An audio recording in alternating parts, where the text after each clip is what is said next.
Ron avoided reading books almost his entire life. Time to catch up, Ron. This is Ron's 10 most influential books he needs to read.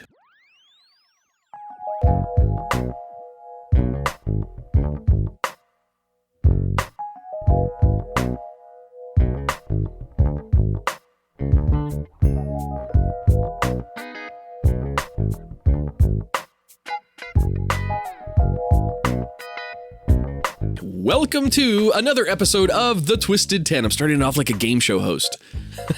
Welcome to Jeopardy. No. I'm your host. Oh, Alex Trebek. Oh, feel free, brother. Way to start the show with a buzzkill. Right? Hang on a second. Let's bring it back. That dude is a fucking beast. Oh, I'm surprised you know who he is, Josh. I know, me too. But that's because his career extended into my lifetime. I guess that's a good point. All right, welcome to the show. We got a almost full house, three-quarter full house. My boy's sitting over on the couch. Josh is in studio. Ron is here chilling too. And no Tach. He'll be here next time, maybe. They can't hear you wave, Ron. Oh, hi.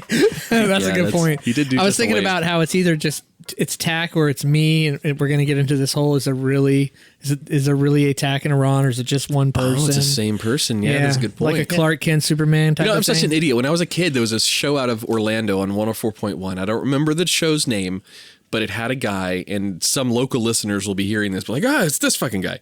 Anyway, he did a late show, like a 11 till like 3 a.m. show, and he'd have all these crazy interviews on his show. And I was like 10, maybe 12. No, I guess I was like 12. And I caught on. I'm like, this motherfucker's doing the voices of his callers.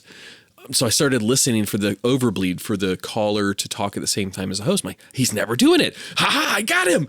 So I call up the station. I'm young. I'm a kid. I call up the station while they're on air live. This is late at night. I'm like, hey, is it, why is the host doing the voices of the callers? And the guy who answers the phone, he's like, welcome to our bit that we've been doing for like 10 years, kid. I'm like, oh, fuck. That's awesome. That's funny. Man. So just to clarify, you're not Tach. Not until he hits the Tach pedal that he keeps by the middle chair. The little sound pedal. Point. Tach has a sound pedal? It's shaped like Eeyore.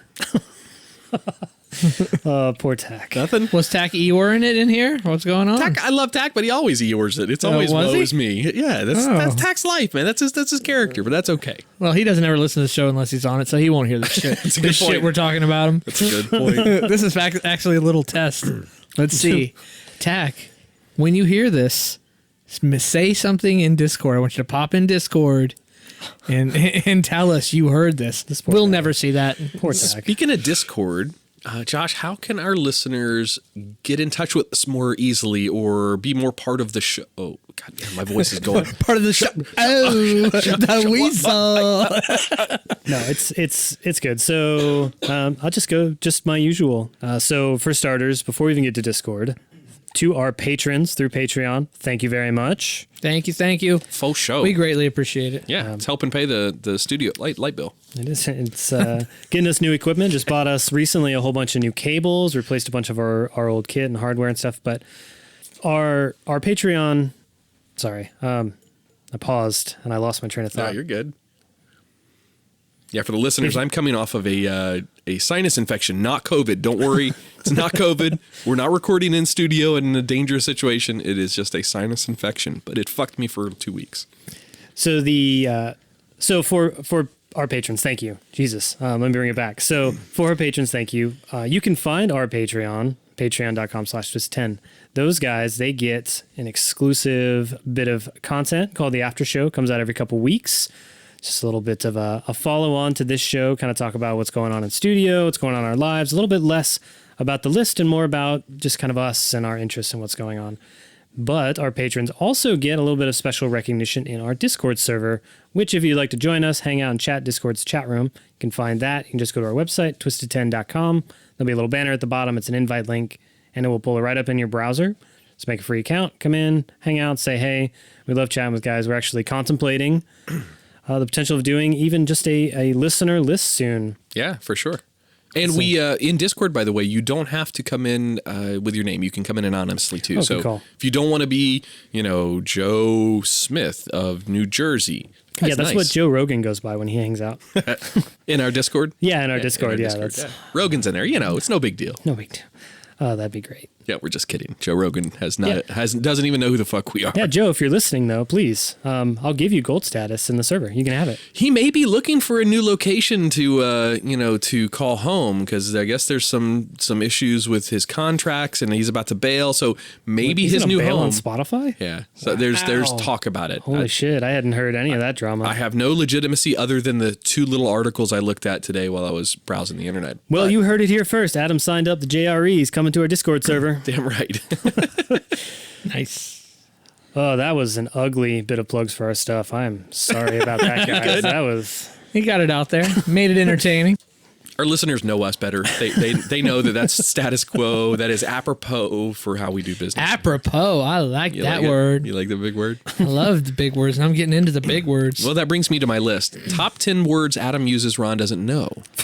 Shit, you could be there. You could do like the rest of our shows with that. It's interesting. You guys are segueing a little bit,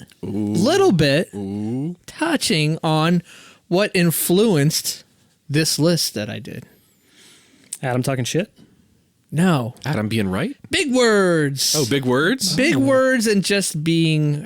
is it okay if I segue in, or do we have some discussion? We want to talk about our lives or anything, or we want to just get into this? Fuck our lives. Fuck our lives. It's boring.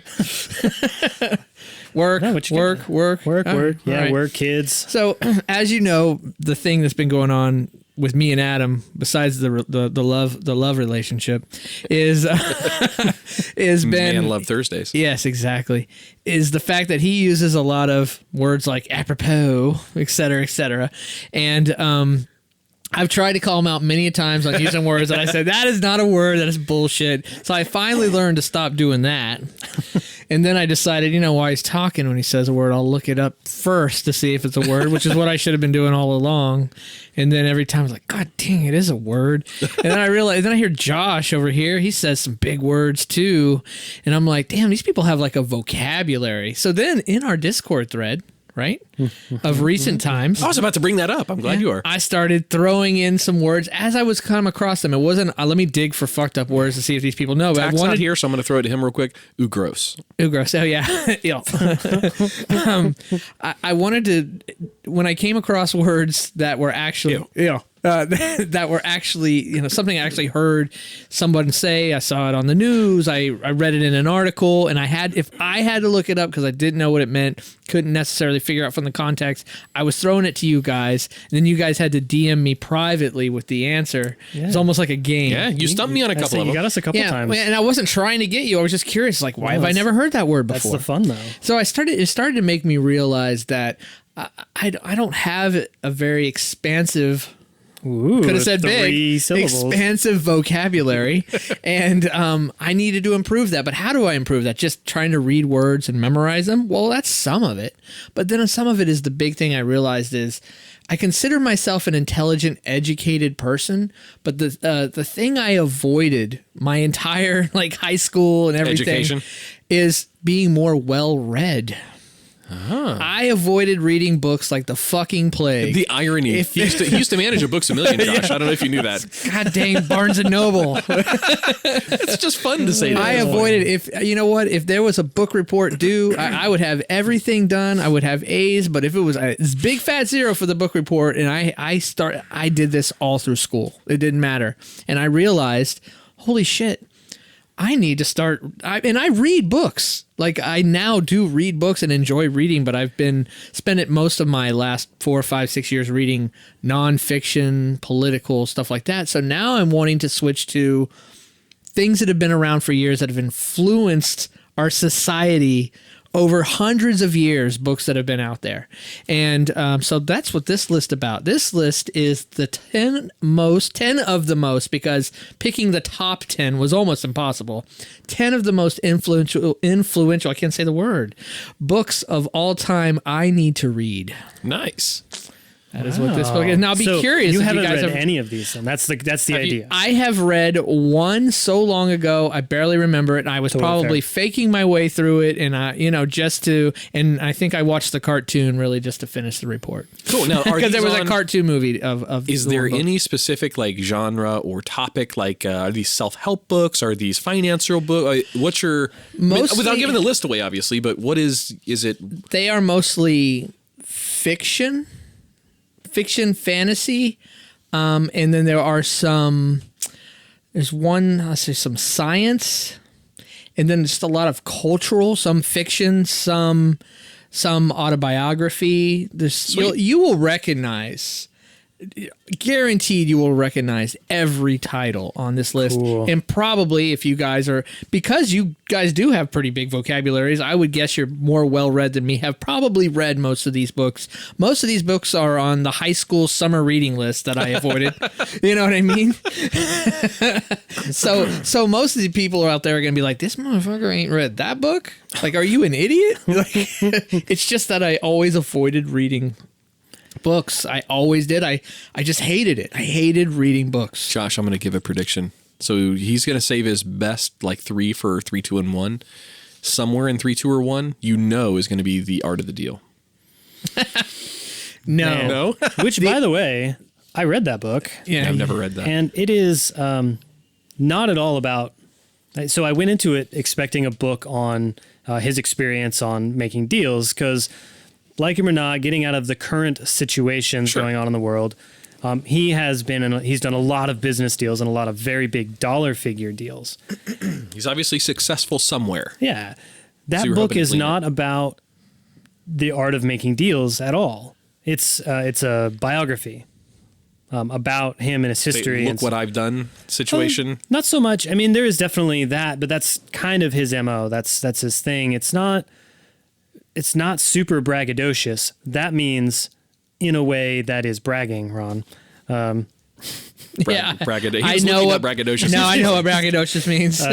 But it was. By the way, for the listeners who don't know The Art of the Deal, that is Donald Trump's biography. Yeah, before he was president, it was his book. Yeah, from 96 or 98. It's an older book, but it's just about how there's a whole chapter that sticks out to me. It was about how he worked on a deal on one of the rivers in New York City.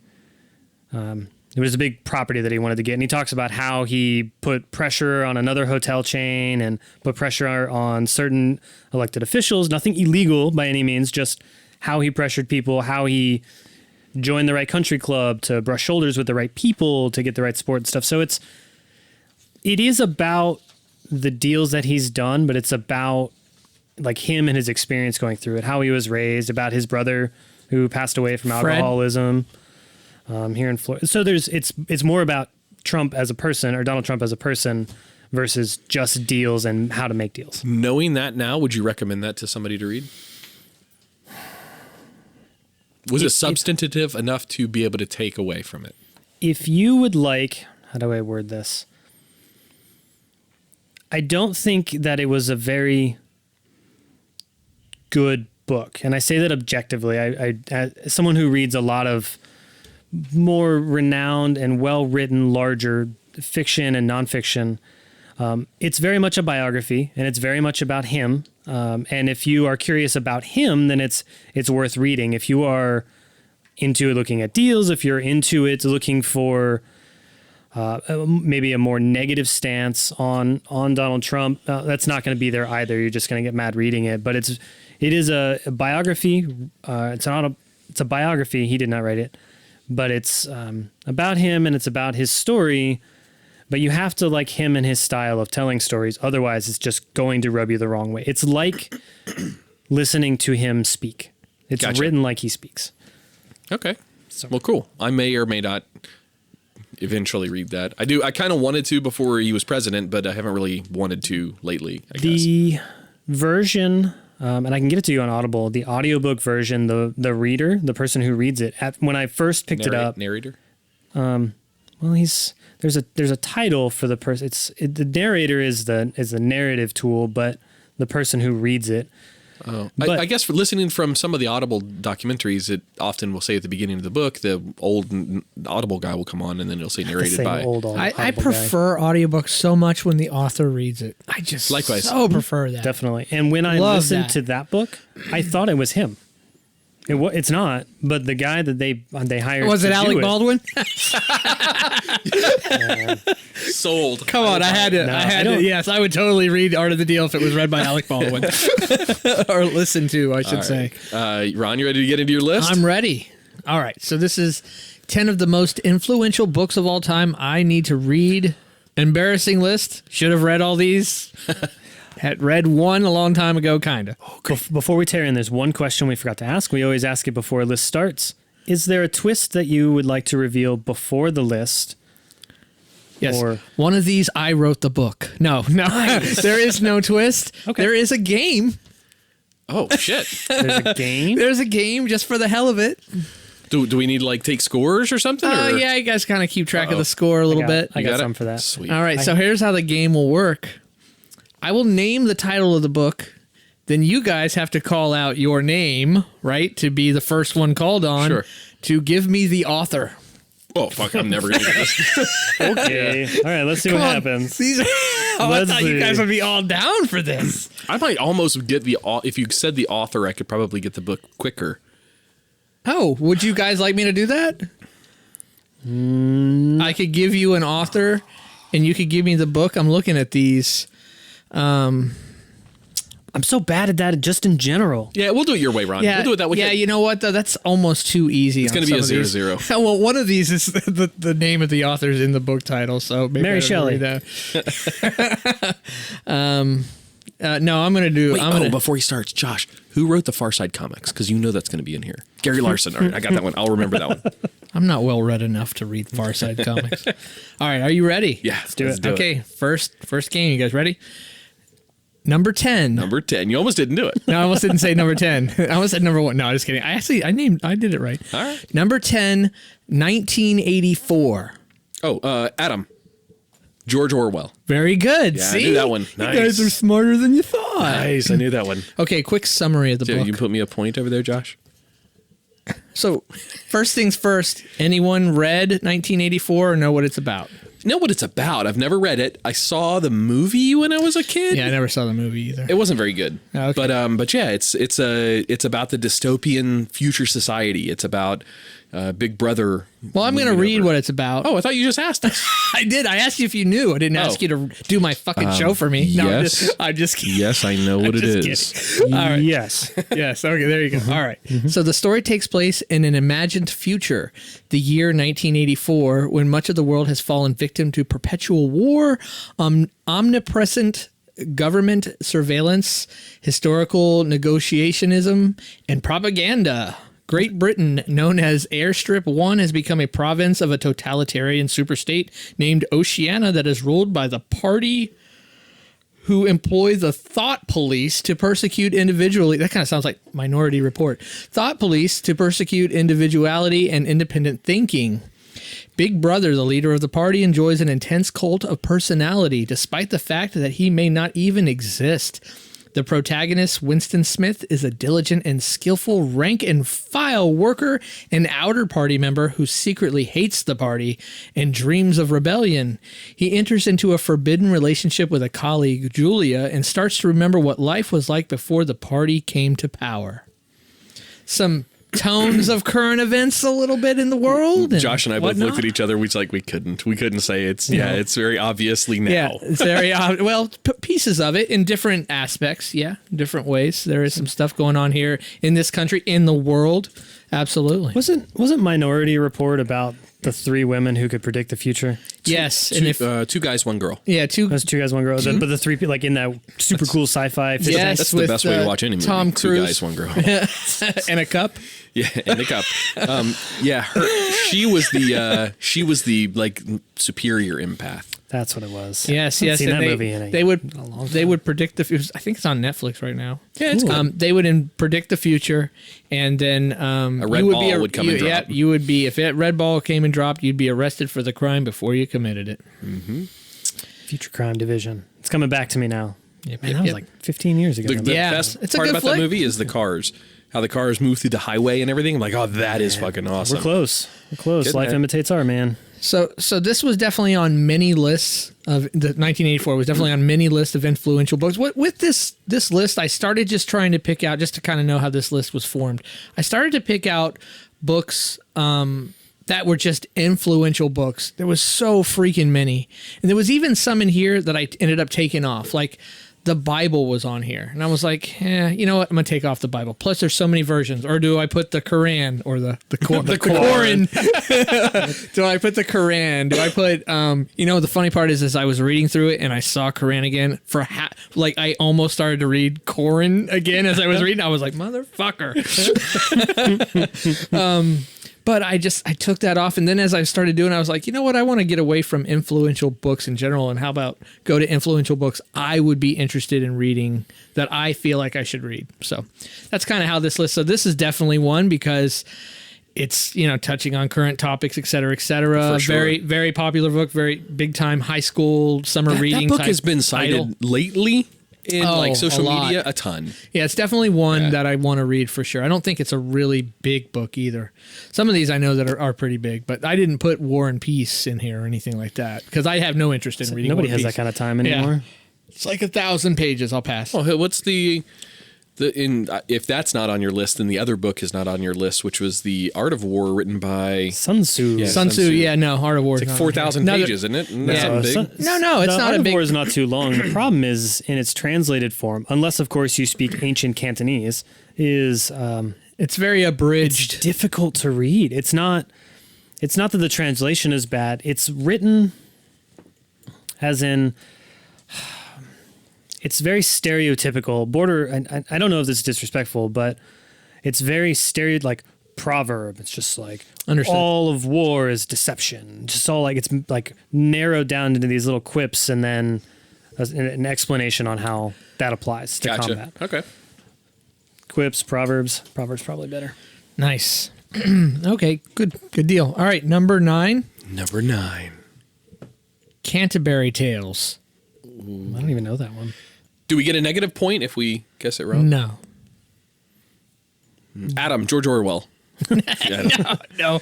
Geoffrey Chaucer. Oh, that was the next guess I was. I was going to next guess. Not the Joffrey from Game of Thrones. Oh, I was Right, thinking that's not a Joffrey. real person. That's Joffrey Lannister. That's right, Joffrey Okay. Lannister. But I was thinking Joffrey, the large animal character for Toys R Us. His name is Joffrey too, the giraffe. Oh, I didn't even know Joffrey that. the giraffe, yes. I got you. Okay. I'm a big kid now. Rest in No. peace, Toys R Us. I'm a big kid now is not Toys R Us. Isn't that the pull-up diapers commercial?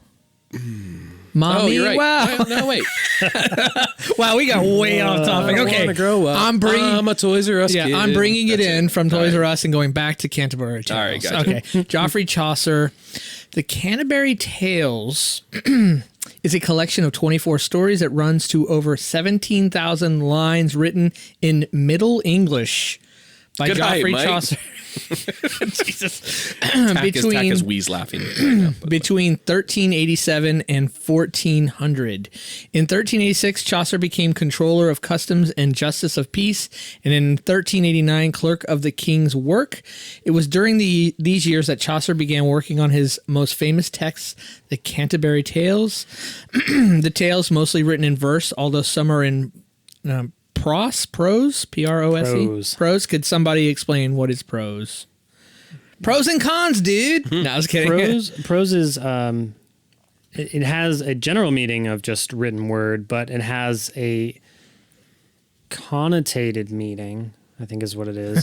Big words. It's used to describe words that are very flowy, very So it's just a style of writing in essence. Okay. it's Is it rhythmic? Is that what makes it? not necessarily. It could be anywhere from maybe so it could be rhythm, it could be use of alliteration, it could be it's just written prose is not it's not a thing in particular, it's just like artistically written. Huh, okay.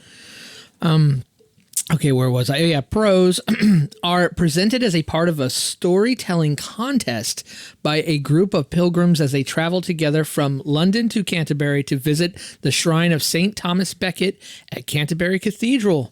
The prize for this contest is a free meal at the Tabard Inn at Southwark on their return. It has been suggested that the greatest contribution of the Canterbury Tales to English literature was the popularization of the English vernacular in mainstream literature, as opposed to French, Italian, and Latin. So pretty much, this is the book that launched mainstream literature from foreign languages as we know them to mainstream English, which is part of what makes it more influential. 1387 to 1400. So that's before Middle Shakespeare. Ages.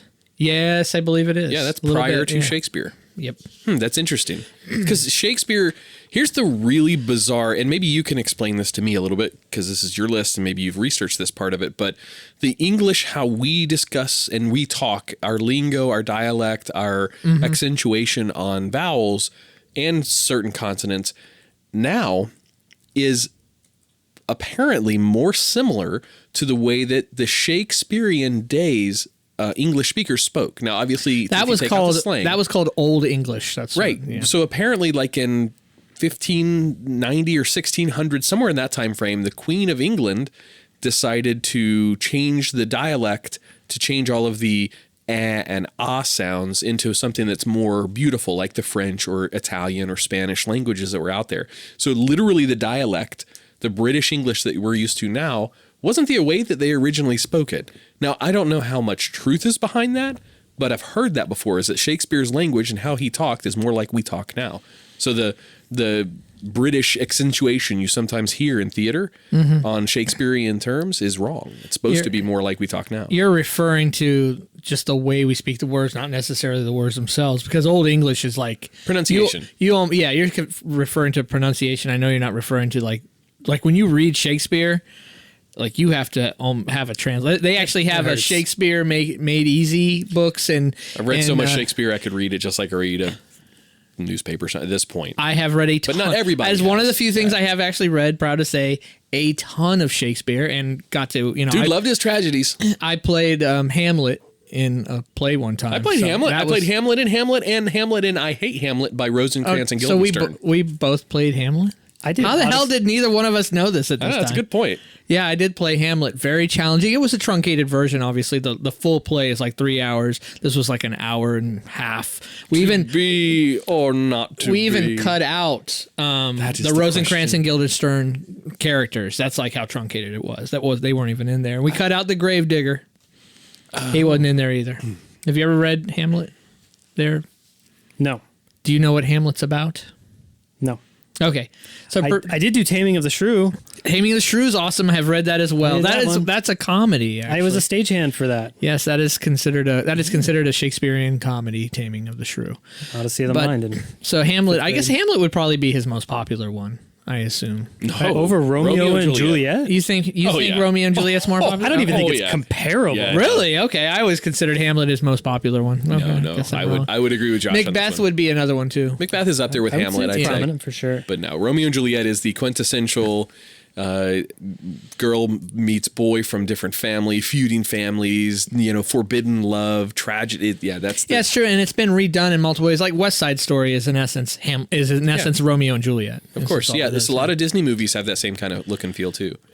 Interesting. Now, one thing I will say, because we brought up Shakespeare, you brought up Shakespeare. I had the full works of Shakespeare on this list, but when I realized I wanted it to be about books I need to read, I took it off because it's one of the few, things I'm very familiar with and read a lot of. Sure. Gotcha. There we go. All right. So real quick before we go on, I want to kind of expand. I looked up prose because I answered it and I realized that it wasn't really an answer when I was explaining it. So you bullshitted your way through it pretty good, though. Well, it was my understanding of the term, and this just further refines it. So prose, what it means by definition is written or spoken language in its ordinary form without metrical structure. Oh, without rhythm then. Okay. So what I was trying to describe as written works that are more artistic or more out there, it just means that they don't. Not on rails. Yeah, they're not on rails. So it could be either an artistic choice or it could just be disorderly poor writing. Not that what you were describing was poor writing, but you could call children's writing as prose because it's not in a proper structure. Yeah, that makes sense. Huh, cool. Thanks for that Cliff Clavin moment right I there. learned some things. I done learned it. All right. Number 8, Number 8. Moby Dick. Oh, yeah. Hell yeah. Oh. The game? I don't know who wrote it. Oh, wait a minute. Who the fuck wrote Moby Dick? Patrick Stewart. No, I'm just kidding. He played Moby Dick. Well, he played... Captain Nemo. How do I not know this? He played Ahab. Yeah. Captain Nemo, that's from 20,000 Leagues Under the Sea. I don't know. Herman Melville. Oh, okay. What's another name? There was actually Moby Dick actually has another name as well besides being called Moby Dick. You mean the book or the book? The whale in the... Oh. Oh, you said it. Very good. The whale. Oh. I know you didn't mean to. It was actually, that's another Oh, name. it had another title. do I called get Had another Whale. title. Yeah, I should have said title. My bad. Yeah. So we have so far, 1 point for you. Correct, No yes. points for... No points for me. That's okay. We're going to end this game, Josh, 1-0. Probably. No. I'm looking at this. I thought I would get Moby Dick. No. It's not. You guys aren't. I know you guys are going to get some of these others. Okay. All right. Moby Dick, Herman Melville, is an 1851 novel by American writer Herman Melville. The book is the sailor's Ismail's narrative. So it's Ismail. Why did I think it was Ishmael. Ahab? Ishmael. I thought it was Ahab. You racist. Narrative of... Why does that make me a racist? Let's continue. Carry on. Okay. Narrative of the obsessive quest of Ahab. Yeah, it was Ahab. Captain of the whaling ship Pequod for revenge on Moby Dick, the giant white sperm whale, that on the ship's previous voyage bit off Ahab's leg at the knee. A contribution to the literature of the American Renaissance, Moby Dick was published to mixed reviews, was a commercial failure, and was out of print at the time of the author's death in 1891. Its reputation as a great American novel was established only in the 20th century after the centennial of its author's birth. William Faulkner said he wished he had written the book himself, and D.H. Lawrence called it one of the strangest and most wonderful books in the world and the greatest book of the sea ever written. Its opening sentence, "Call me Ishmael," is among world's literature's most famous. I thought the most interesting point in that I found out was the fact that it was not popular at the time, out of print. Hey, we've seen that happen with lots of like painters. That's the thing. Painters. That's the norm. I mean, nowadays, movies, shows, the best musical band of all time. Yeah, bands like Hell, Sublime. Yeah, Hello. They weren't popular until after Bradley Noel died. Yeah, they're not popular until later. I mean, it's interesting. So I say popular internationally. Of course, locally in Southern California, they were very popular, but in the LBC, they were popular. But so that was. Have either one of you read Moby Dick? I have not, but I did look up who Ishmael is. 40 years who's ago Ishmael? when I was in school. He's a character in the book. However, he is the only surviving crew member of the Pequod. I think that's how it's pronounced. Okay. I'm also just reading it. But he's the narrator. But he's the narrator. So Yes. he's retelling the tale. So the book is written as a narrator retelling the tale of the... That's right. Okay. All right. I haven't read it, but I recall that for some reason. Don't know why. Makes sense now. Thank you for clearing that up, sir. Man, I got Google right here. It's ready to go. All right. You guys ready for number 7? Number 7. The Lord of the Rings. Oh, nice. Ooh, Josh. Yes. J.R.R. Tolkien. Boom. 1-1. With contributing work from Christopher Tolkien, his son. Nice. I don't have No that. bonus I don't points, have buddy. that here. Sorry. So The Lord of the Rings is an epic high fantasy novel by the English author. Man, I have to say this. When I first, I'm going to stop for 2 seconds. When I first started working at Barnes & Noble, again, not real, Books A Million. real well read. Man, it really took me, because the way we had sci-fi, it actually kind of pissed me off. We had sci-fi as one big giant ass group of sci-fi, but that included, aliens and, Hitchhiker's Guide to the Galaxy, and that included Lord of the Rings. I'm like, it's fucking stupid. And yeah, exactly. Should have I'm a bunch of different genres. It should have more than one genre, just like the romance still includes. At least split fantasy and science fiction. It still includes Debbie Holcomb, Debbie Holcomb, or her stupid little on the prairie love stories next to 50 Shades of Grey. I'm like, really? two separate Little things. House on the Prairie? Yeah, just little silly, love stories about that are really benign and, G-rated almost, and then things that are more sultry. Same thing with sci-fi. So it really took me a while to understand the difference between science fiction and fantasy. And I was an idiot for like a while on that. So I finally started to understand. To be fair, the that difference. may be a lot of people might not understand that true differentiation between fantasy and Not sci-fi. the people that are coming in looking for the books and expect me to know shit about them. I guess that's There was the rub. I just didn't quite, fully understand. What do you mean you have Lord of the Rings in the sci-fi section? That's so fucking stupid. I'm like, is it real? Could it actually happen? Well, yes, sure, it Don't could make happen. the rules. You're the manager. There's interesting too. I have another list I might do one of these days, and it's books that launched genres. And an example would be Hunger Games launched a genre of books. It started a whole fucking just survival category or what? of dystopian. Dystopian stories. okay. Now, there's been dystopian stories, obviously 1984 example. There's been dystopian stories throughout the years, but it launched its own thing. Twilight did the same thing. It launched its own genre of There were vampire movies but of books.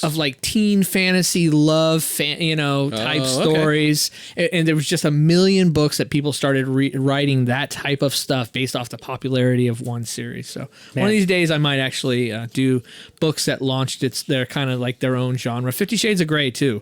50 Shades of Grey hit, and then there was like a million dirty acceptable romance smut? novels. I mean, yeah, acceptable smut, no, dirt, it's like- whatever. Erotica is really what you call it. Yeah. So, Okay. you want a fun fact about Hunger Games? Yeah, love to hear it. It is an almost direct copy of an earlier product written by a Japanese author, which turned into a manga and a live-action movie called Battle Royale. Oh, interesting. Yeah. Really? And it's fucking graphic. Like, they get blades and cut each other up. It's not, I shot him with a bow from the distance, because, well, that does happen, but then they get closer and they tell you all about what happened to that person. It's crazy Nice. graphic, not It's for a the little fan more of heart, but graphic. it's Nice. it is like So were Hunger there any? Games as Was an it a adult. stolen concept? Were there any lawsuits there? Or, I mean, you opened up a can of drama. I want to know. I mean, I don't know if there's any lawsuits, but I mean, if Disney can get away with stealing it, I'm sure. Yeah, I guess that's a good point. Gotcha. I'm sorry, Lord of the Rings. Lord of the Rings. No, it's okay. I'm glad. Like every time we bring up books, it makes us think of other books. Where was I? Oh yeah, Lord of the Rings is an epic high fantasy novel by the English author and scholar J.R.R. Tolkien, set in Middle Earth, the world at some distant time in the past. The story began as a sequel to Tolkien's 1937 children's book, The Hobbit, which they decided to take a 5-page book and make a three movies out of. It was good though. They did a good job. I liked it. No, they didn't. It's so The Hobbit was boring. great. It was like an hour long of them walking like a mile one time. I can't take it. I couldn't. It was just so boring. So don't call it bad. Call it not your thing. It's totally boring and bad, but eventually developed into a much bad larger taste. work. Written in stages between 1937 and 1949, The Lord of the Rings is one of the best-selling books ever written, with over 150 million copies sold. The title names the story's main antagonist, the Dark Lord Sauron, who had in an earlier age created the One Ring to rule the other rings of power. My precious. As the ultimate weapon in his campaign to conquer and rule all of Middle-earth. From homely beginnings in the Shire, a hobbit land reminiscent of the English countryside, the story ranges across the Middle-earth, following the quest mainly through the eyes of the hobbits, Frodo, Sam, Merry, and Pippin. By the way, I love the movies The Lord of the Rings. Mm-hmm. I hated the Hobbit movies. They were so boring to me. That's fine. You have poor taste. That's not a big deal. But I like The Lord of the Rings. Why would I love The Lord of the Rings but hate The Hobbit? I'm not the only person that said this. No. It's just like It was just a way massive too drawn out. award-winning film. It sounds like. Good for it. Was I three. quote- It should No, have been. It I- should have been a massive award-winning film. Unfortunately, it was 3 very long, boring films. It is not an exaggeration. I mean, it's like a 185-page book. It's not long at all. How they turned it into a trilogy is just incredible on the scriptwriter's parts. But yeah, it easily could have been Yeah, a Incredibly 2-part, 4-hour movie. monotonous is what it was. I still quote Lord of the Rings at my home every day. When Andrea brings me a meal that's not normally part of a like breakfast, lunch, dinner, I always say, second breakfast. Wait, second lunch. It's almost as good as second breakfast. That's from one of the Hobbits. Is that from one of the Hobbits? Okay. Something along those lines. Oh, I used to work with a guy, and he would talk about second breakfast all the time. Yeah. I guess I got it from that. There I never you go. knew because I'm not well read. The whole reason of this list. Well, All right, you guys ready? I'll tell you, if you enjoy the Lord of the Rings trilogy, I really did. the books, if you enjoy them, because I have not read them. it's another, not an exaggeration to say. So we've seen the movies. You remember the scene where they're on the edge of the water and there's a magic door that they have to say the magic word to get into, and Gandalf's trying to figure it out. So you remember kind of what it looks like. It's kind of blue and flowy, and it kind of has a loose door frame shape. There's an entire page that describes the look of that door. You are going to get more detail than you give a shit about. Period. I don't care how into the genre you are. I'm very into the genre. And there were plenty of times I'm just like, it's a tree. It's dying. It's 8 feet tall and it's white. Like, I get it. I get it. But it's just, there is so much detail. I could talk about Tolkien at length.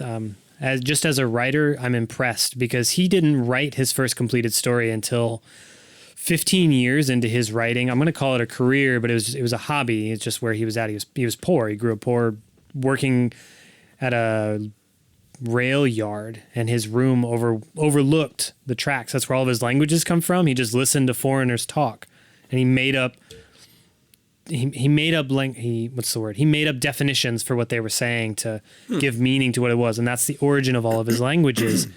The first thing he wrote for the entire Middle Earth was the pantheon. He wrote the gods, and he started backwards from there, because gods define cultures.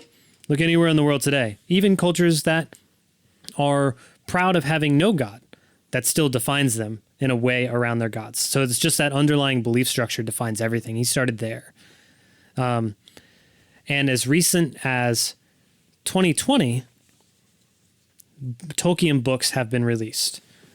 He's, in fact, according to his son... Wait, new books? Sort of.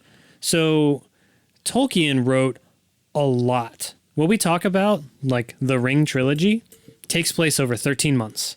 He wrote thousands of years of history that's out there. He wrote, as we talked about... In that same universe of settings? 100%, yeah. Okay. In the Middle Earth. He talks about the first age, the second age, and the third age, which is where the Ring trilogy takes place. Kind of reminds me a little bit of George R.R. Martin with the Game of Thrones stuff. He's got so many history of different families, and there's just so much stuff out there that I feel like we could be reading that for 20, 25, 50 years. Yeah. Like, it's just so much stuff. It is. And that's kind of what's happened. So what has happened is his son has taken the style that he wrote in, and just this massive collection of mostly finished manuscripts. And he's worked with other authors, which he calls out in the different books, to complete the unwritten works and to complete the legacy of his father in the written world, and finishing out everything that he had started and put together. The book that came out last year was written 4 times, I believe it was. Might have been 5. But the book is called The Fall of Talador or something like that. All of the versions are in there.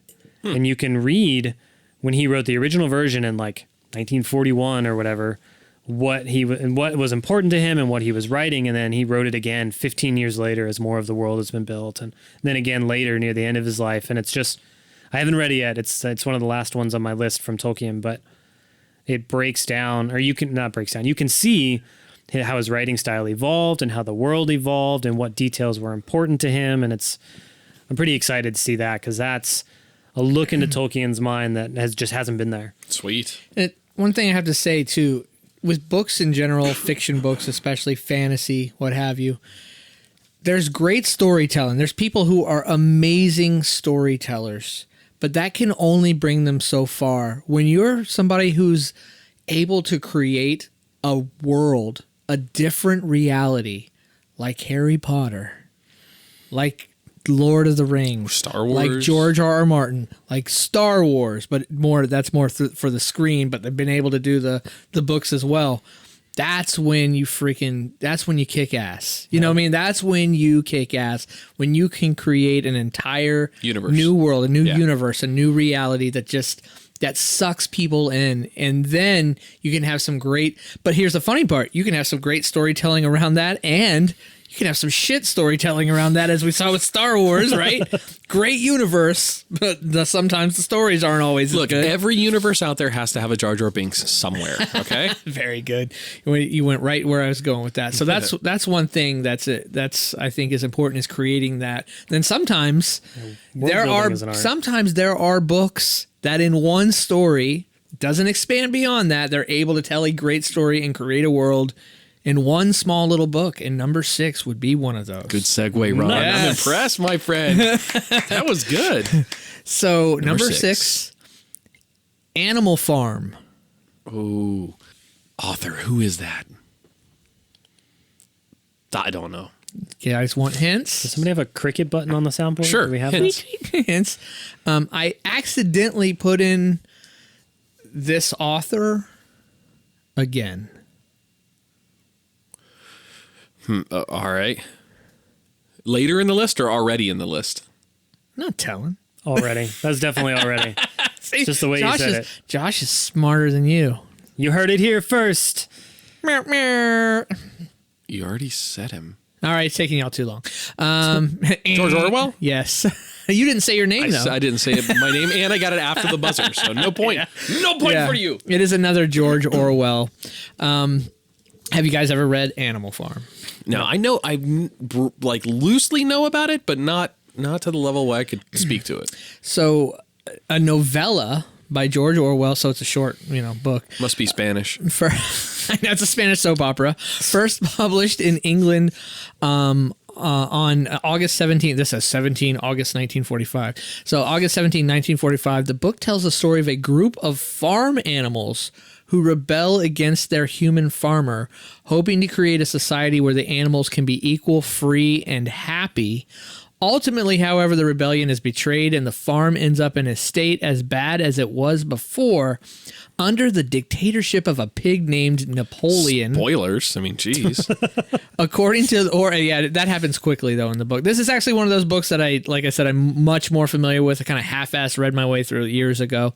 According to Orwell, the fable reflects events leading up to the Russian Revolution of 1917 and then on into the Stalinist era of the Soviet Union.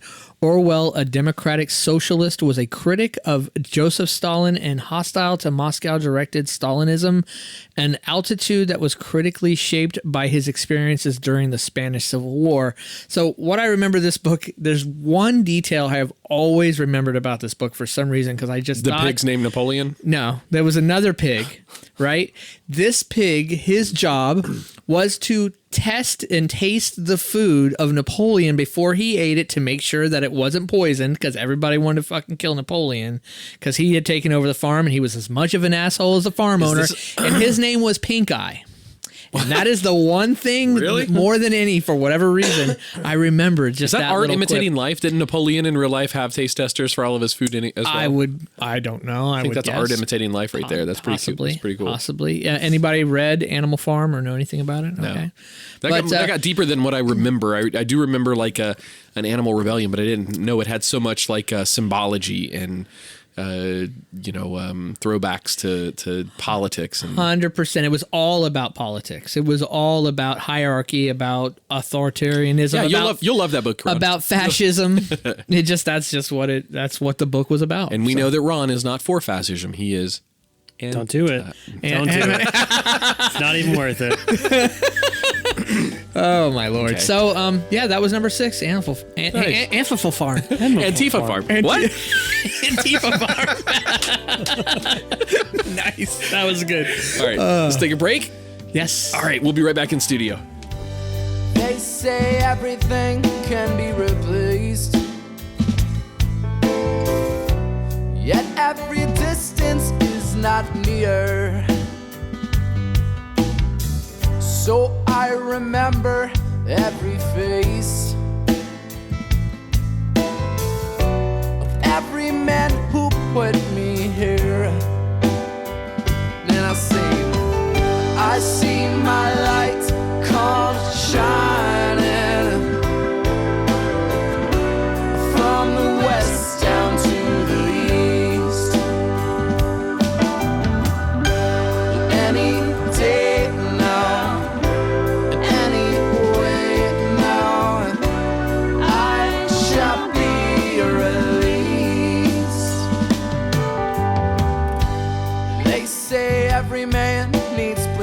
reflection.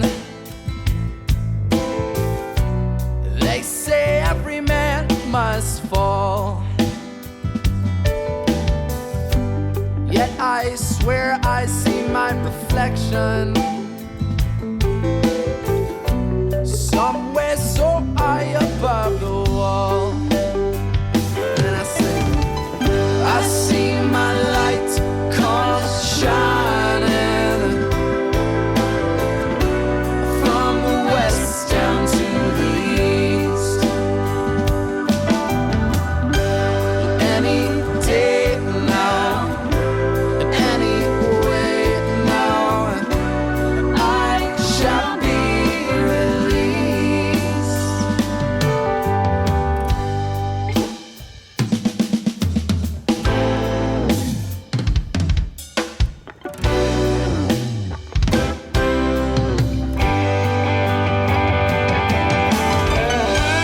Welcome back to the Twisted 10. Ron is bringing us a list tonight that is edifying. Josh, Ooh, do you like that? good one. Are you guys bibliophiles? I would say that I do not qualify as a bibliophile. Biblioteca? Biblioteca? What's that from? Spanish class, 12th Spanish? grade. Oh, I thought it was sort of like a movie or something. Man, I'm sure Biblioteca has been said with one movie or two, you know, here or there. Well, then but, it is from a movie. So fuck you. but no, Ron, you're bringing a hell of a good list tonight. Now, Which, if it was a Let me ask shitty you- list, would you actually say, No, Ron, I'm- this list sucks ass? Not on recording, at least. I know our Or while you're in the listeners. room. I mean, I don't know our listeners. I know our listener stereotype and demographic. Do you think our listeners read? I think most of them, two things, have read most of these books, and secondly, think I'm a moron that I haven't read any of them. Oh, well, that's probably a good point. Which was kind of the point. This is kind of calling me out on, as I said, not being as well read as I should be for an intelligent human being. You know, I'll kind of take that, Ron. If there are other books of note, we would love if you emailed that in. We actually, it just Or drop it in Discord. Yeah, or drop it in Discord. What reminded me is that we just had somebody reach out and ask us about our music, all of our Truphonic stuff that we have. Good call. So I was able to share that back, and it was just that happened just a few days ago. I know recording versus release is different, anyways. But yeah, we had one of our listeners reach out and ask about our music, and that's we had to get that Bandcamp link. Maybe at the end of this episode, we can have Tach, instead of use our traditional closing music, he can throw in his favorite Truphonic jam. Maybe he Did can you say close- true phronic? I might have said Truphonic. Look, Truphonic. I have Sudafed and some Instead? other scissorp that Andrea concocted in the kitchen for me Did you that I've say taken. Andrea Scissored what? Andrea scissored. That's what I heard. Yeah. Yeah. Every time I say something stupid, Josh just sits there and shakes his It head. just wasn't with He me. gives me the dad look all the time. Get the dad look from Josh. He is perfecting the dad look. He does have 2 little kids now, so he's getting that dad look on point. Yes, he's been practicing on me for a while. I've got my dad voice now too. Uh-oh. Man, it's hear coming it. in full force. It's like tonight. Aurora was really into what she was doing. Daughter was really into what she was doing, and she was ignoring me. I was trying to get her dressed so I could leave the house and come record, and she's just into it. I said, "Hey, Aurora, I need to put your pants on. Come here. Hey, Aurora. Hey." Sorry, everybody. Just blasted out the mic. The listeners either took their earbuds out or immediately snapped to attention in their cars. Like, whoa, Dad? Whoa. Dad? But no, it was, man, I have never seen just the fear. It wasn't I wasn't gonna discipline her at all. I just needed her to fucking look at me so I could get her dressed, and I couldn't get through. I couldn't get through. Did she tear up a little bit? No, not at all. Oh, good. No, Okay. she's That a is beast. the worst feeling in the world when you're scolding your kid, especially a little kid, like 2-3 years old, and they look at you and those little tears just start to well up in the eyes like, oh, I'm a bad person. That's not good. I've done that a couple of times. And then I remember why I flicked her in the forehead. So it helps me get over those tears. yeah, that's a good point. That's the extent of my discipline in the house. Flicking? I'll flick, just grabbing at my glasses. Like Ryder will grab my beard. He's a year old. He'll grab at my beard. I'll just grab his hand. I'll flick his hand. Abby she's discipline deprived. No, not deprived is the wrong choice of words. She is discipline immune. So timeout does not work with her. She enjoys it. We've had a discussion about this, maybe on the after show or something, but that doesn't work. I don't like spanking. Me and Andrea don't prefer to spank a child unless it's something that's dangerous for them. Reaching for the stove constantly, that'll get your hand smacked in my house. Yep. But we prefer not to go the physical route. However, sometimes you got to, smack a hand. And that seems to be about the only thing that connects with Abigail. Annabelle, my little one, she's 7 months old. She likes to play with Daddy's wedding ring. So when she's sitting in my lap, she'll have my wedding ring out and she'll be holding it. And then everything as a 7-month gets in their hands, they try to go to their mouth with, but I make sure she doesn't put it in her mouth. I say, no, you can't do that. Every time she looks me dead in the eyes, she drops it. Every single time. So whatever she's holding, if I say no to her, she will look at me and drop. Like, have no interest in it anymore. That's awesome.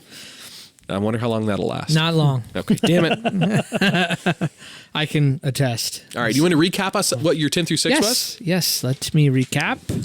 And the score, just for the listeners, Adam is tied with Josh, 1-1. 1-1. All right. So number 10 was 1984 by George Orwell. Number 9 was Canterbury Tales by Geoffrey Chaucer. 8, Moby Dick, Herman Melville. Number 7 was Lord of the Rings, J.R.R. Tolkien.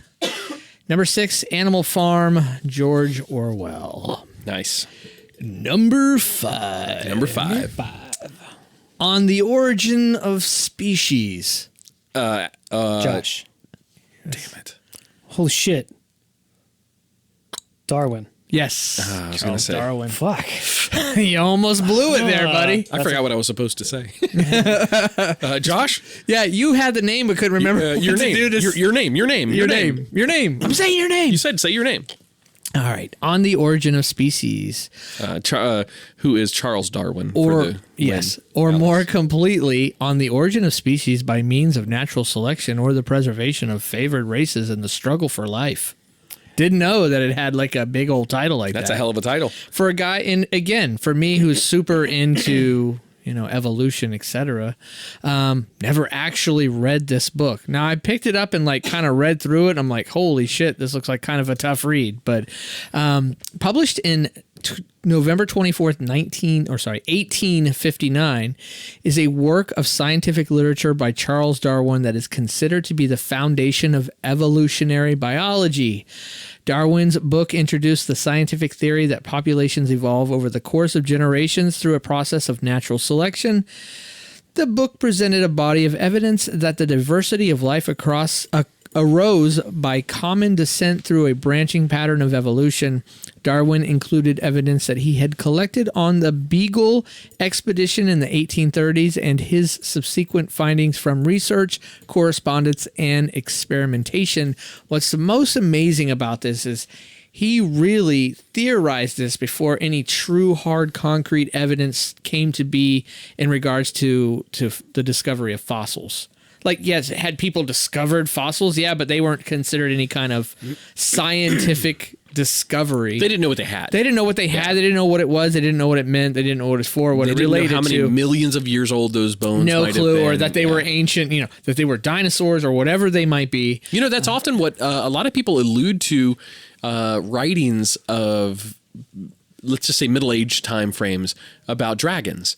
So you can read lots of pieces of literature around the world where people have cited having proof of having dragons in their lineage of some kind.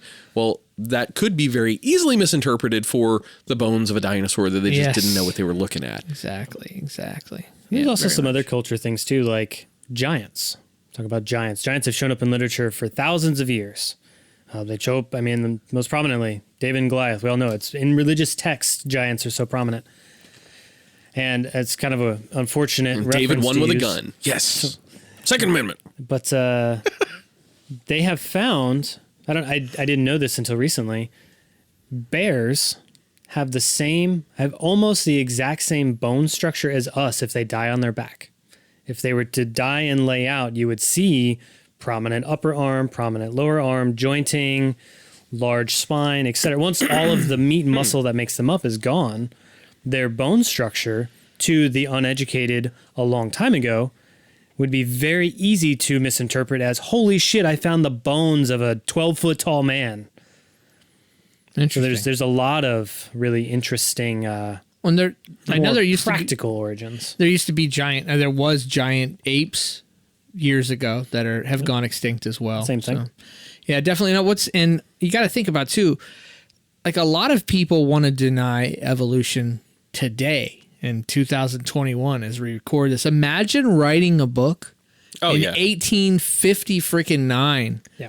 Conceptualizing and theorizing this. Like, imagine that. Well, Darwin, I mean, it's very documented that Darwin had a conflict with the Catholic Church. Yes, So, yeah, apparently, clearly. yeah, there's lots of bad news or fake news being said about him back in the day. So yeah, there's no doubt he had a very uphill battle. I do think it's good that in modern times, though, we have been able to make the distinction in that evolution is a real thing that happens. We can reproduce it. We know we can observe it. We've done it with bacteria. We've done it with real life. With more sentient life. Evolution is a fact of nature. Now, what Darwin could have had but did not is that his theory of evolution became conflated with the evolution of man. So I think that's an important line that we have in modern society, because we know that evolution happens, but now what's contested is the origin of man. So as far as the religious origin or evolution from monkeys, or we'll go back a few episodes, we have origins of life on Earth. I mean, we don't. Yeah. Nice throwback to an old episode. Do any of us in this Good room job. believe that human beings did not evolve from some kind of chimpanzee or monkey, Some primate, Some sort of primate adjacent Do any of thing? us believe that that's not the case here? Just I curious. don't. Yeah, I don't. Yeah, that's a good point. Yeah. No, I don't think so either. I think Yeah. Tach thinks we were, engineered, not Engineered, not evolved. like spermiation. Was that panspermia? Panspermia, Yeah. like that. Well, that's not really engineering, though. Remember in that list, if I recall, there was panspermia, and then there was the panspermia that was engineered, like purposefully done. Yeah. And I don't remember which one that was called. I remember I had a list that was like number 4, and it was an A and a B.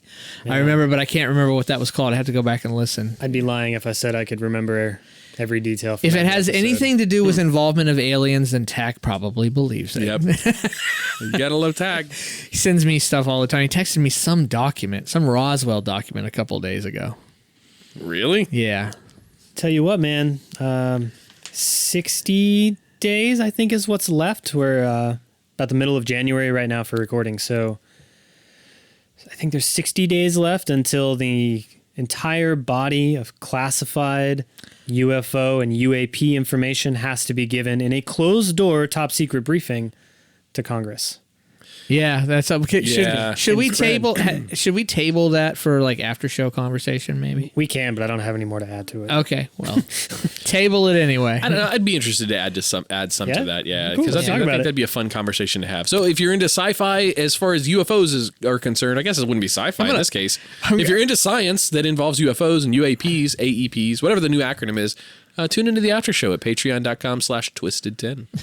So, I think somebody's just going to go up there and read some kind of top 10 list of top 10 reasons why UFOs are all bullshit. That's gonna be their briefing. No, just kidding. I don't know that to be true. I'm not saying that is true. I don't want to freak anybody out who believes in UFOs.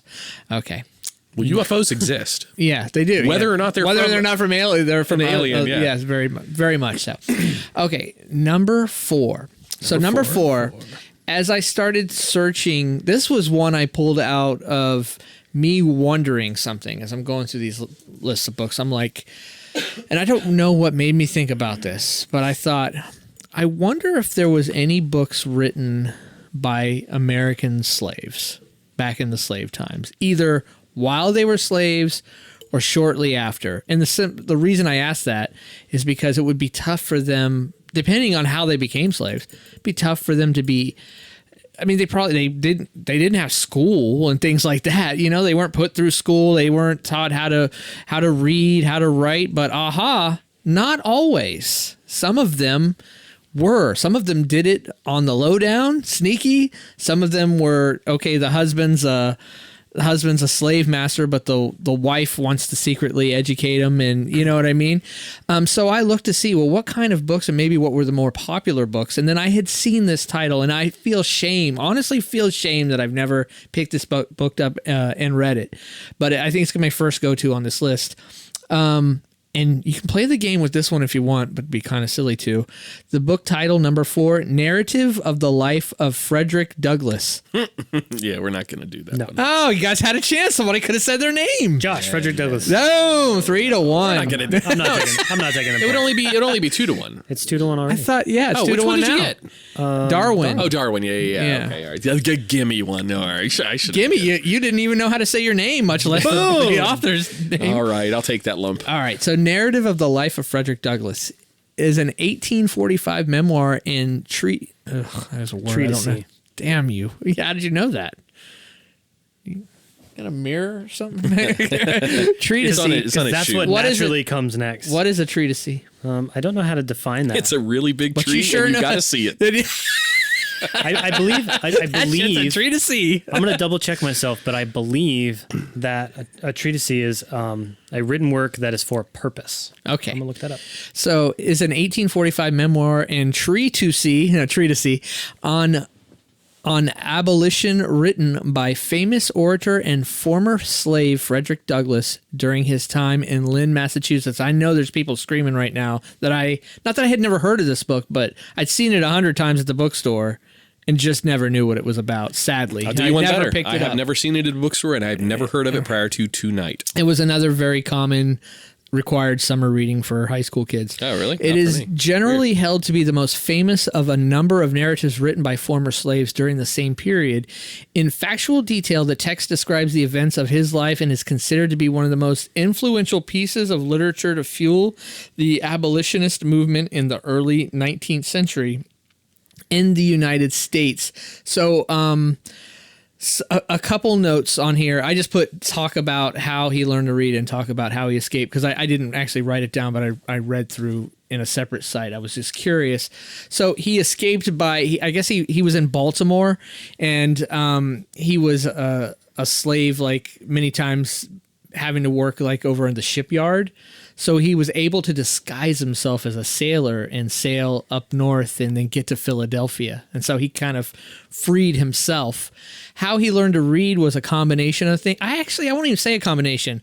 I got a lot of different information on that I couldn't really decipher. I would think that maybe the real story's in the book, but I saw a few different things. I saw he befriended when he was a young child, as a young slave, when he would go into town. I don't know how he'd go to town on his own or whatever, but he somehow would befriend white kids, become friends with them, and trade reading lessons for bread.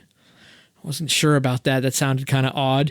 Another thing I heard was his slave master's wife taught him kind of on the down low how to read and write, and that's how he learned to read. So I just thought that was interesting. I thought it was like, man, you think about somebody who lived a life of slavery and then 7 years later wrote one of the greatest books, an influential book, 7 years after escaping slavery. So I just thought that was pretty awesome and amazing, and it's definitely one that I want to read. Either one of you read or even heard of that book? Never heard of it. That was a No, new one to no. me too. Okay, cool. All right. Wait, is this the one he made up? Is this the twist? No. Oh my God. No, So- definitely not. No, I didn't make up any of these. I promise.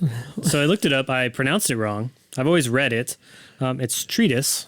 Treatise. So the Treatise the better. last E is silent. But the definition is a written work dealing formally and systematically with a subject. So, Okay. I'll never remember that word again, but good job. Good job. You know He's it. going to see tree to see for the rest of his life. He will remember that quib.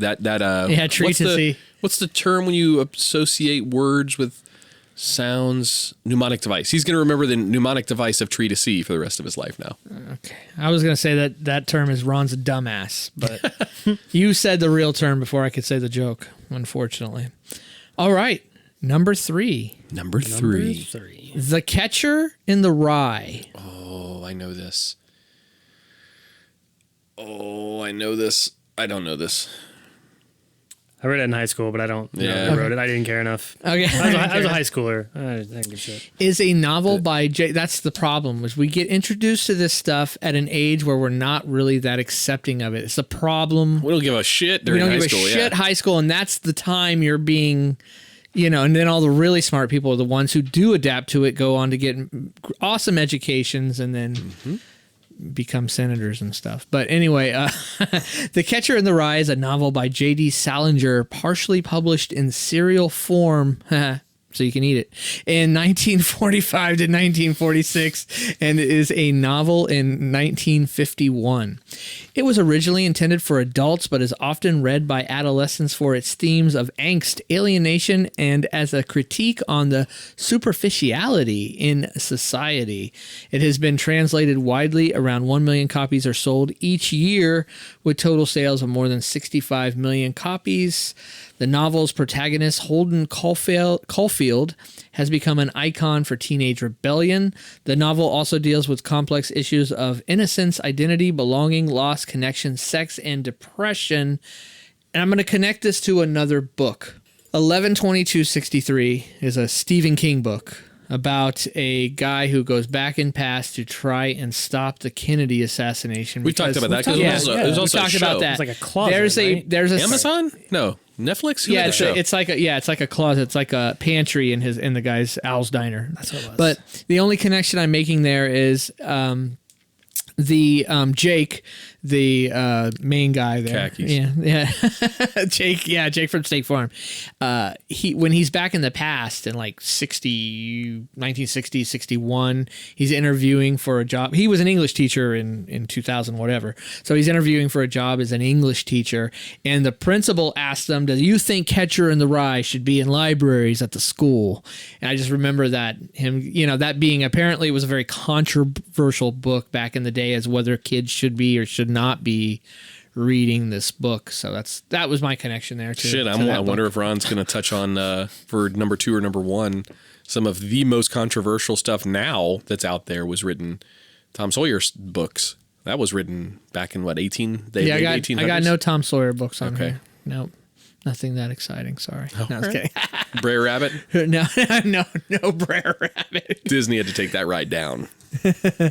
Yeah. Did they take it down? They're just they're reforming it, right? The Splash Mountain. Yeah, it's still going to be Splash Mountain, yes. Have they done that yet? Songs of the South. Songs of the South South, was yeah. the movie that I guess it was.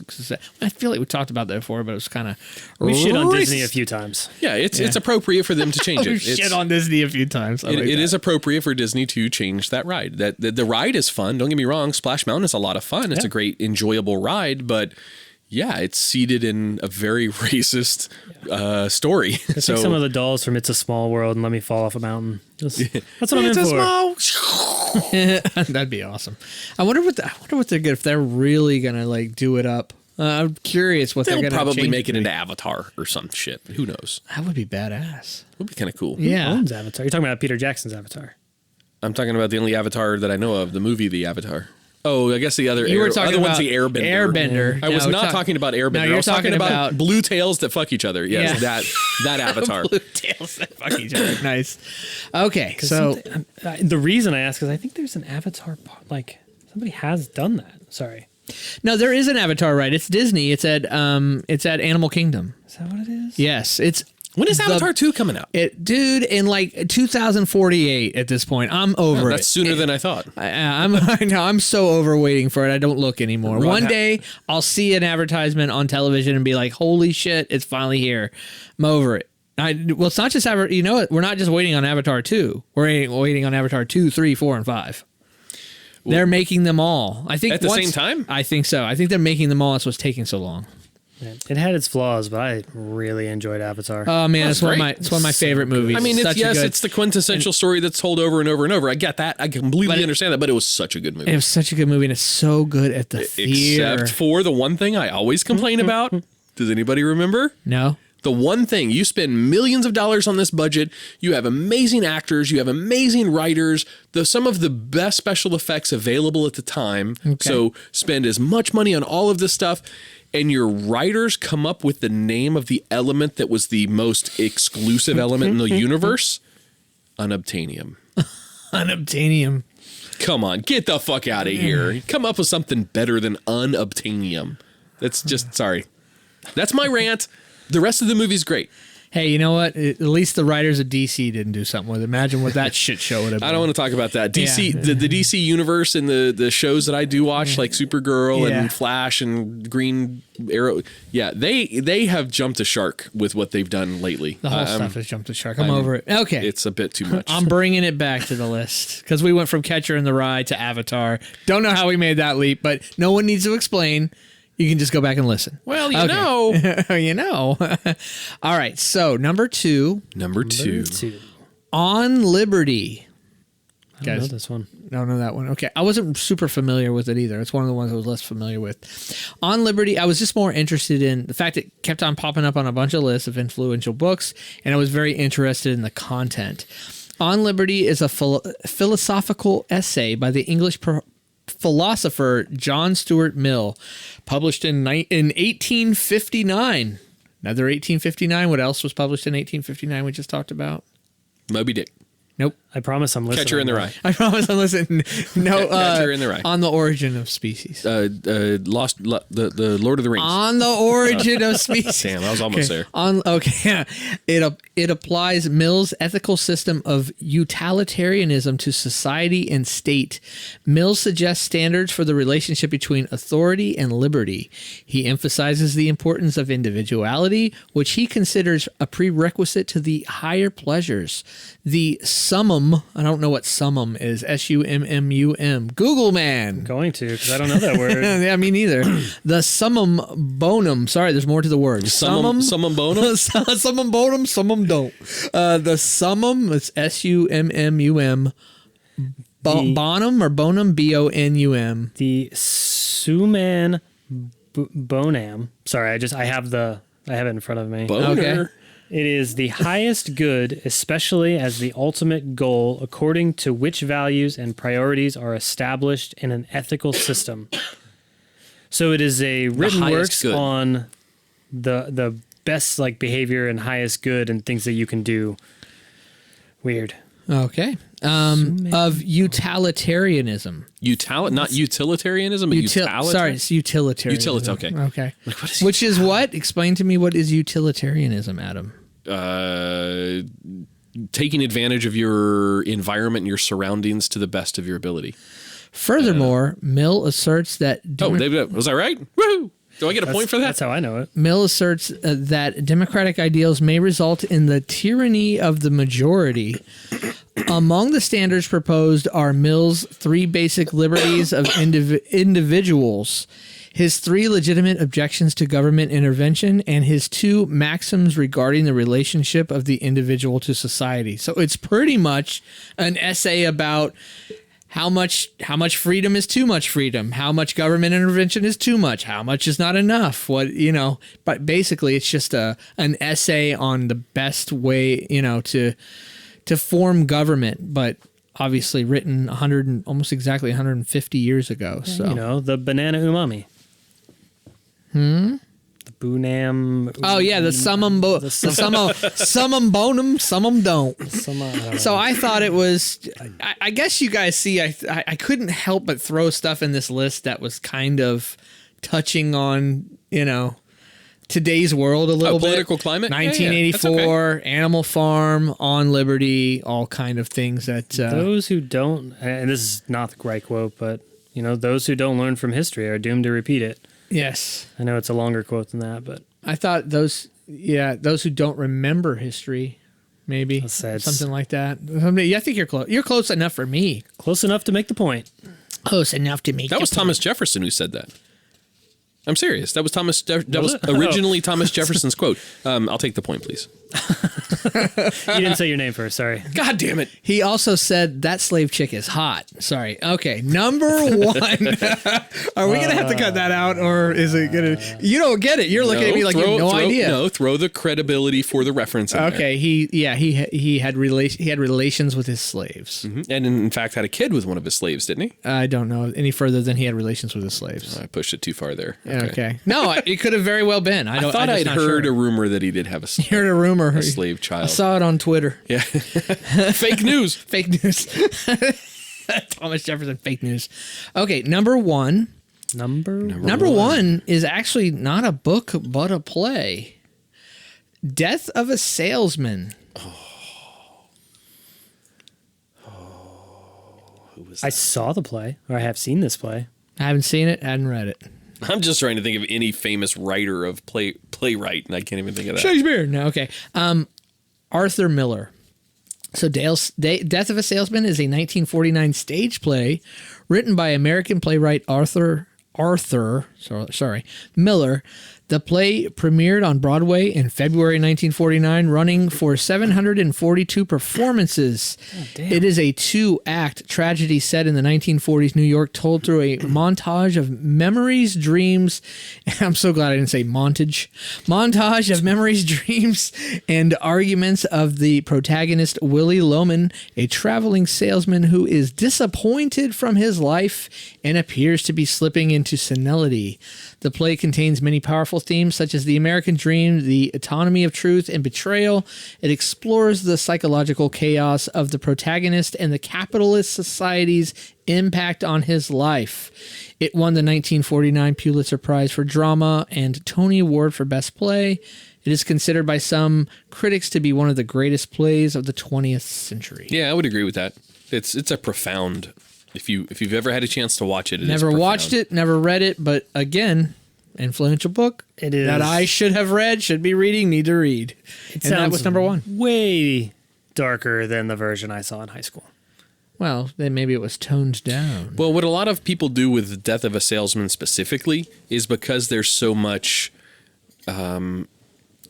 downward drama that's in it, negative drama, is that they add the senility as a comedy spin. So a lot of Death of a Salesman turns into a comedy spin because seeing somebody go senile is funny. And that's what a lot of them turn into. But if you watch it based on the original playwright, it's not it's a very entertaining thing to watch, but it's not an upbeat thing. It's like watching Steel Magnolias. God, that's depressing. Isn't that interesting that, speaking of senility, you can turn senility into something that's comical, or you can hit people with the true reality of senility in that it's extremely sad. Yeah, it's yes, it really is sad. It's rhetorical, but yes, 100%. It's really sad. It's easy to make it funny when people forget things and it's stuff in a play, but it's really not funny at all.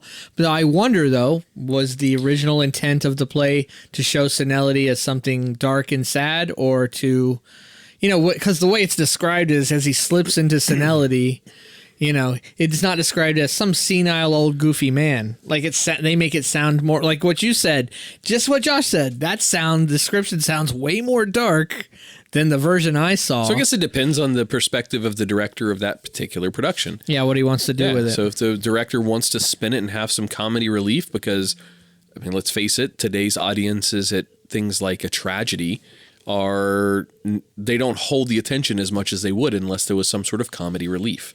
That's just the era we live in. If you don't have comedy relief built in somehow, you're going to lose your audience. Those return visits or those reviews that you're going to get, you're just not going to get them as good unless you had some sort of comedy bit in there. As we go back to Hamlet, even Hamlet definitely had comedy. Yeah, for sure. I had to find it. I went and looked it up. It was Aristotle who originally said this. So that there are only 6 plots. You could take any story ever written and you can boil it down to 6 underlying themes. So it's interesting that I think it was 4, it might have been 5 on the list, were basically social commentary for their day. Right? And you talk about George Orwell. He wrote about the USSR, the Soviet Union, and Stalinism. Yeah, in the USSR, Animal Farm. In the USSR, yeah, Animal Farm. In the Thank you. USSR. But it's remarkable that how many of these books that have survived history as being great works are social commentary on world events at the time, or social commentary on things like Catcher in the Rye, just about the world at the time and what it's like to be a teenager and how awful it can be at times. So it's just fascinating. Awesome. So let me ask you this, just to expand on the book topic in general. So one of the worst things that the Nazis got accused of, other than the obvious genocide, was burning of books. That was one of the things they wanted to control. Fahrenheit 451. Right. They wanted to control the narrative. They wanted to control what was available for. Yeah, they want to control information. Control information. Yeah. Knowledge is power. Is there, to you guys, any reasonable justification for either prohibiting a book to be sold to the populace or completely getting rid of that writer's work? Is there ever an agenda? Now, obviously taking out of the consideration of instigation of acts of crime. All right. So you can't write a book and say, here's what I would like somebody in the world to do, go and blow up the World Trade Center. That obviously is not to be covered because that's inciting some sort of action. But if it's just information, if it's just material, is there ever any reason that you guys think that a book should be either taken off of shelves or made not available to purchasers or outlawed in general? It's an interesting question. It's not leading anywhere. It's only just a question of fundamental philosophy. I don't have a gotcha at the end of this. There's not well, why did this happen? It definitely sounded like a leading question. I understand that. It wasn't. It's legitimately. So personally, I give you my opinion on it. I don't think that unless something is inciting an obvious act of violence or hate or something that should not be condoned, as long as it's not doing that, similar to the terms of free speech in the United States, if it's not doing that, then I think any piece of literature should be available to the crowds that are appropriate for it. So, for example, if it's a mature audience only kind of material, you have to be 18 to make that purchase or to check that out of the library or whatever the hell the case is. But if it doesn't meet the criteria of being criminal, and criminal is a loose term, I got that, but I think that the book should be available wherever the author wants it to be sold or wherever they can manufacture it to be sold. The only thing that I would add to that is that should never be up to the author.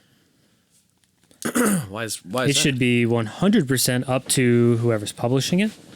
It should be 100% up to who wants to sell it. And obviously stepping very carefully with current events that we do not want to dip into, but saying, should a book be destroyed after it's been published? No, I don't think there's merit for that. But I don't think writing something down it gives you the privilege to say it can go anywhere. I think that's up to whoever wants to publish it or sell it. So I think it's two parts. I think if someone was originally willing to publish it and there's a written book, there's no reason it should ever be destroyed. But it should also be up to publishers to say, I'm not going to print that garbage anymore or whatever. Well, but let's say Josh Wilson writes a book and your book is whatever the hell topic you want to come up with. Whatever mechanism you as the author are able to facilitate, that either being your own funding or through a publisher or through some sort of clearinghouse of sorts. Self-published. If you can get it out there, but it offends people, regardless of how you got it out there. So it wouldn't be the publisher's choice. It would be your choice at that point. But you got your book out there. If it's got material that disagrees with large amounts of people, should it be taken down? I guess is my question. And I think you've answered that by saying no, but the responsibility is a little bit shifted at that point. I think that's what you said. Yeah, it's I can write all the awful smut that I want, but that doesn't mean I'm entitled to have it printed anywhere.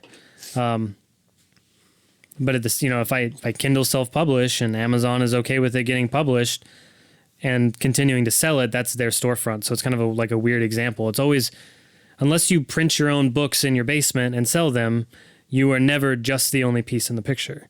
Sure. So in that hypothetical where someone gets a secondhand printing press and puts their own books out there, I don't think there's any reason, short of criminality, of course, that should ever you be. added the checks and balances piece in there, which adds additional layers of approval, maybe, or validation of the material.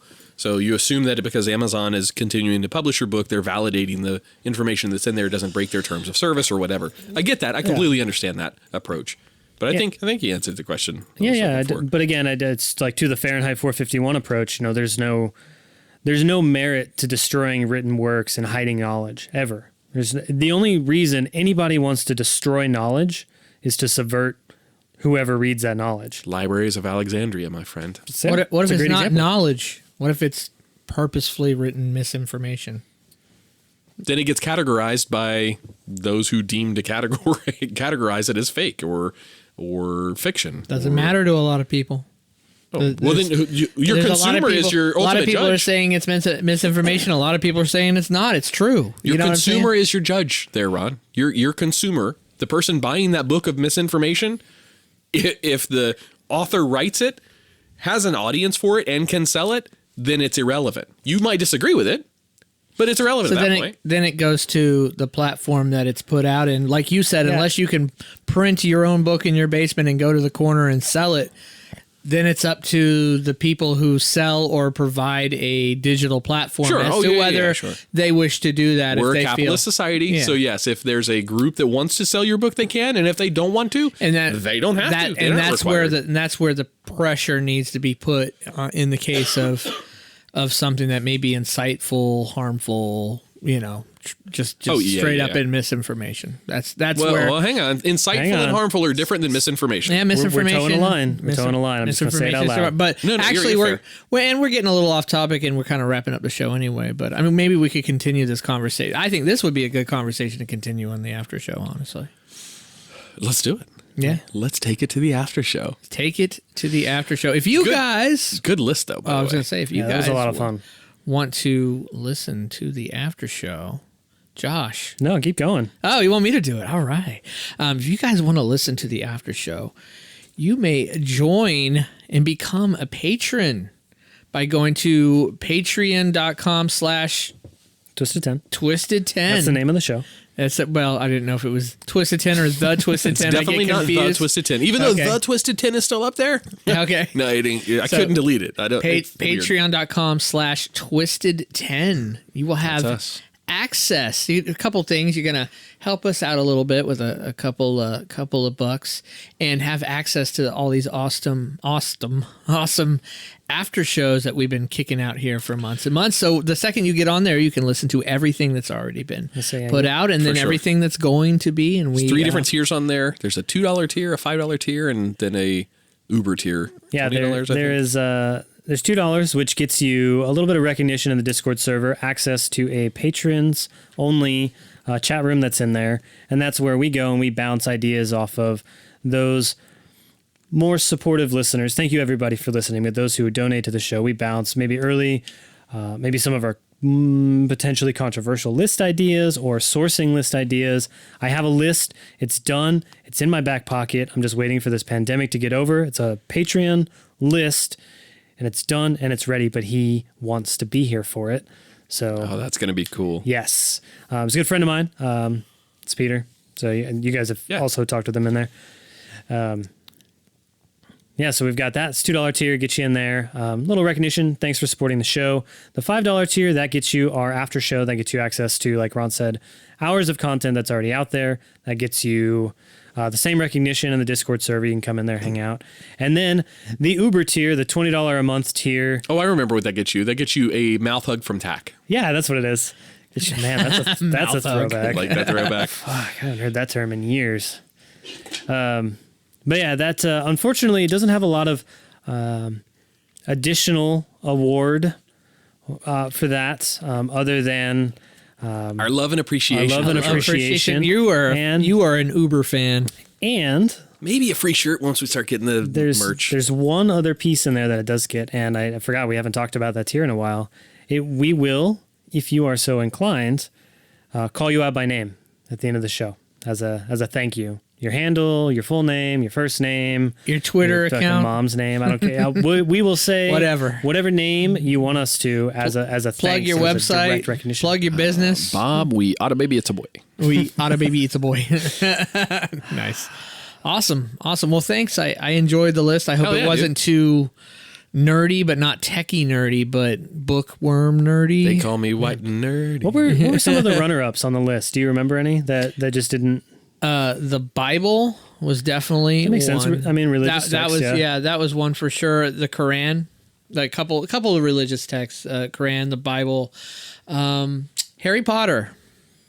Almost put it on there. Yeah, I just didn't know if it was influential enough, and I don't know that I want to read Harry Potter. I know so much about the story. I feel like I just know it so much, but not that I understand that reading books is different, but I prefer so much that if I'm going to be exposed to a story and I'm eventually going to get to the book, to read the book first and then go see how much I hate the movie or show that ruined it. You know what I mean? Because usually how it works versus the other way. When I feel like I've been really exposed to it, I'm just less inclined to go read the book. Harry Potter was definitely one. Trying to think. There was a couple others I had put on the list and then took off because I was like, oh yeah, the Iliad and the Odyssey by Homer. Yeah. not Homer Simpson, but that was definitely another one as well. I preferred the rendition of Homer's Odyssey in Oh Brother Where Art Thou. That was my favorite. That was the good. Divine Comedy. That was another one.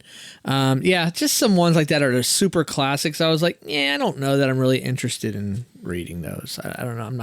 The Odyssey's pretty cool. I'm not long. I'm not like a literature major or intend on being one. So It is one of, if not the longest written work in the world. They're like 13 books. I don't- broken out into 13. Maybe that's how they did it for me in high school when I read it. But That's probably hard pass for me. Yeah, So those were some of the books that I gotcha. Yeah. either really considered, looked at them hard, or actually had them there. Now, the Bible was interesting because I'm like, the Bible, there's a billion different Bibles, so which one? So I decided that, well, if I'm going to put, when I did have Bible on there, King James Version, because that's like the English translation that we would know of the Bible. So when I had it on there, King James, not LeBron James. Old Testament. For the basketball fans, not LeBron James, King James, but the other King James. So, yeah, It was a good list. It was very edifying. We appreciate that. Yeah. You did touch on some pretty big words in this list. So That's the idea. Now, one thing I did want to add was, so the big word thing, how I've made fun of you for it. Oh my God, as I've been trying to expand my vocabulary, my God, I'm just not going to do it around my family. They fucking hate it. They're like, why do you got to use the big words? Why don't you say this? Why don't you say that? My son was like jabbing me for it. One, I guess I deserve because it was ridiculous. But another one, it was the right word. I was trying to explain something about like an election. And I was like, most elections, if you have 3 people, you just need a plurality to win. Why don't you just say the most people? Why do you gotta say plurality? I was like, or he said, why don't you say majority? I'm like, but a plurality is not a majority. It's actually 2 different words. So I stuck it to him on that one. But then I was having a conversation and they were talking about, look, I think we really just need, it's going to be unity, and I think it's going to be so much better. And I don't want to sound so. And I said, the word you're looking for is you're trying not to be too Pollyannish. And my wife would not shut up for 30 minutes about Who's Polly? Pollyannish. My God, what are you, some new Harvard nerd? Like, she would not leave it alone. She's laying on the. She was killing me for using that word. She was laying on. What's the word I'm looking for you here now? hate. No. Shade. She was throwing shade my way for it. So she said, why don't you just use regular words? She was calling you out for being pretentious. Yes. Yes, that's what she was doing. But again, I'm not trying to be pretentious. I'm just truly trying to expand my, Gotta pick my your knowledge. audience. And I'm trying to expand my vocabulary a little bit. Wait a minute. No. Fuck this. I love your family. Good on them. Now you know how I felt for the last 5 years. That's what I'm saying. This is what I've been doing to you for years. Yes. And I just instantly have been like, now I know how Adam feels when I fuck with him, when he uses the big words. Bingo lollipop, yeah, my friend. so there you go. You know, there was a monologue from a movie. I believe the title of the movie was Dead Poet Society. Oh, I was hoping it was going to go. It was Robin Williams. Is it the vagina monologues? Oh, No, I'm just kidding. That's a good movie. No. Yeah, it is. But he has a great monologue where he just carries on at length about how dumbed down English language makes you look dumb. It's obviously much more eloquent than that, but he does a really great job of, I remember one line, the English language's purpose is to woo a woman. I remember that. He says so much more than that. But that was when I realized the power of words. And that was also, we've talked about it before, I really absorbed that when I was going through the whole pickup scene and going through that transformation of my life. So it was also at a really impactful time for me to hear the right words. I should find that. All right. What's it from? You know, the Count of Monte Cristo just entered the public domain this year. Oh, so anybody can publish it now. Publish, print it, rework it. Okay. It's pretty cool. Buying Adam a little time. I appreciate that. Yeah. So going out on quotes, you were referring to the quote from Robin Williams. This is not that. However, let's see if I'll read you the quote. You tell me if you can get the movie. It's easy to grin when your ship comes in and you've got the stock market beat. But the man worthwhile is a man who can smile when his shorts are too tight in the seat. Yes. Batman? I have no Batman? idea. I thought it was the Joker. I don't know. I'll give you the character's name. Judge Smales. Still don't know. Nope. Nobody's a Caddyshack fan up in here? I've seen it once a long time ago. I've never read the book. It's a great quote. Is there a book I can read? No, I'm just kidding. I don't think that there's a book for Caddyshack. No, I don't think Caddyshack had a book. Yeah, that was If so, straight to movie. It'd be in the Sunday papers in the comic section. Yeah, That'd be about where you'd find it. All right, now good list, Ron. That's a fucking good list. Let's what do you guys say? Let's move on to the after show at this point. Let's do it. All right. So on behalf of the Twisted 10, I'm Adam, I'm Josh. and our host for the night, Ron. All right, brother. Have a good night, guys. We'll see you next week.